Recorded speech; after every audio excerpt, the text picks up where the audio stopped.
Awit, ikapitumpong kabanata. Dalangin upang tulungan.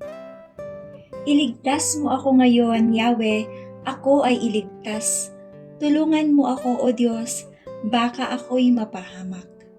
Yaong mga nagtatangkang kumitil sa aking buhay, bayaan mong mga litot mag-ani ng kabiguan. Iyon namang natutuwa sa taglay kong kahirapan, bayaan mong mapahiya at magapi ng kalaban.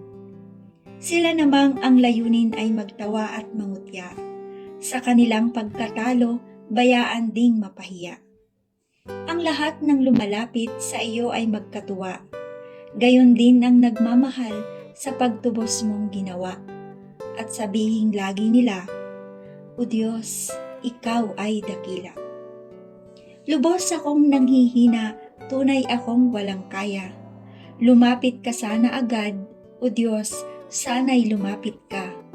O aking tagapagligtas, katulong ko sa tuwina. Huwag mo akong paghintayin, Yahweh, sana'y mahabag ka.